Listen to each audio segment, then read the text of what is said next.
The chair now turns to the distinguished ranking member for any questions he may have. Well, thank you, Mr. Chairman, and let me also wish Mr. Norman a happy birthday. And my gift to you will be, I'll be fairly brief in my questioning. Dr. Burgess said it gives him a tremendous sense of excitement to bring these bills up. He and I obviously have a different definition of what excitement is, because this is not it, in my opinion. And I do want to say that the concern we have is that AHPs could vary premiums based on age or gender. It would not have to provide essential health benefits, which is very problematic to us. I was here when we debated the ACA, and basically it was over making sure people did have essential health benefits, including making sure people with pre-existing conditions were protected. But I just have one question to Chairman Smith. You know, it just seems I've heard my Republican friends talk a lot about cutting the deficit, but not adding to the deficit. But my understanding from CBO is that this bill would increase the deficit by over $300 million. And it is especially striking to me that the bill increases the deficit while, in my opinion, weakening people's health care protections. Have you seen the CBO score? I believe that would probably be Representative Fox's question, because I think the score comes from Ed and Labor Committee. Sorry. Have you seen the CBO score?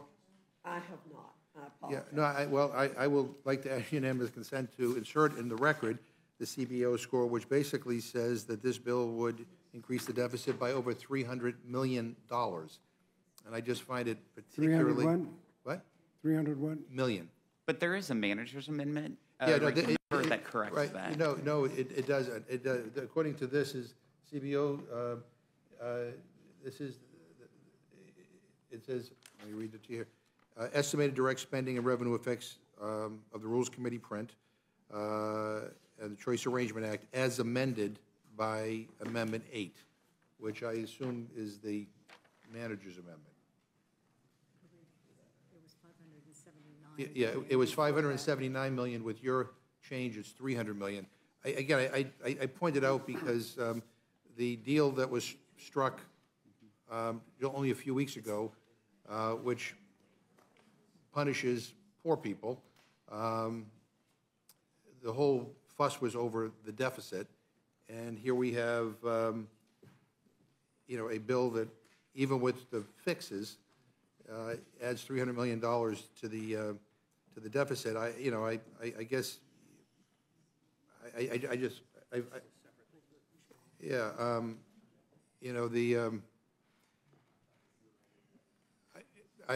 just find that somewhat startling. There's numerous pay fors that I'd be happy to pay that $300 million with. But so I don't believe it should be.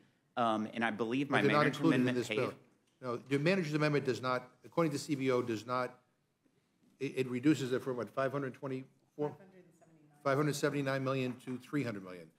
I mean, I guess 300 million is better than 579 million, but it's still $300 million. There's a lot of tax credits in the Inflation Reduction Act we could use to pay for that. Yeah.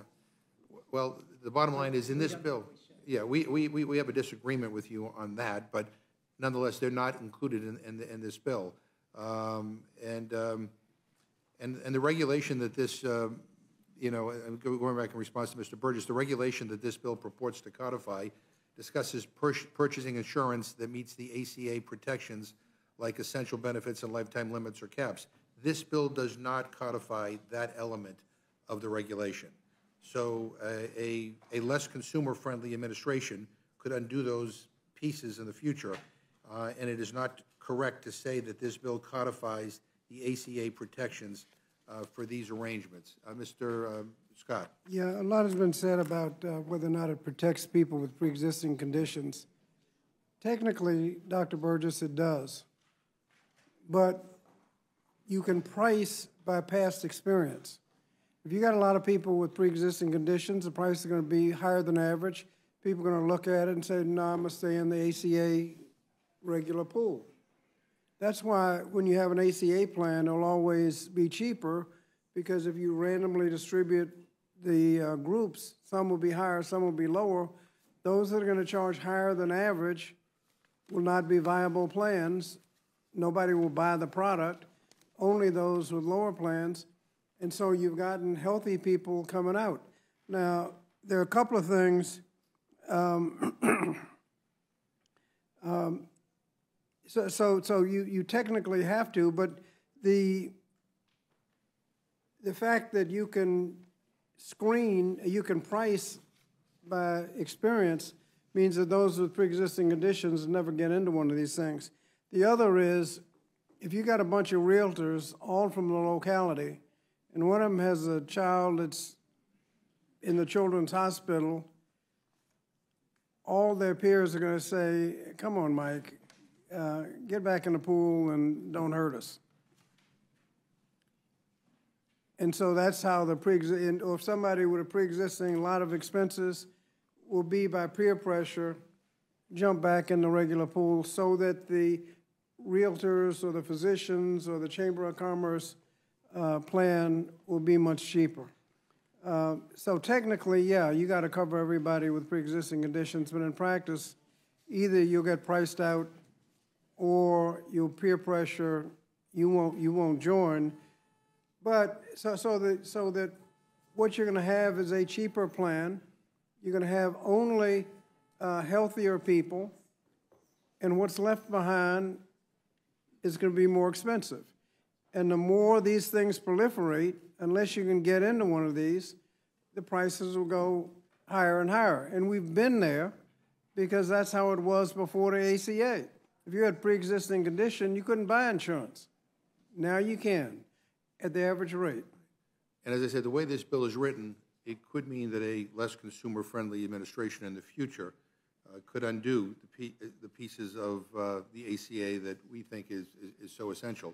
But in any event, Mr. Chairman, I don't know if I ask unanimous consent to put the CBO estimate into the record. Without objection. And I just want to do that because I know all my friends who are deficit hawks would want to have it in the record because that's what they claim is so incredibly important. But I want to put in the record, and out of respect for Mr. Norman's birthday, I will ask no further questions.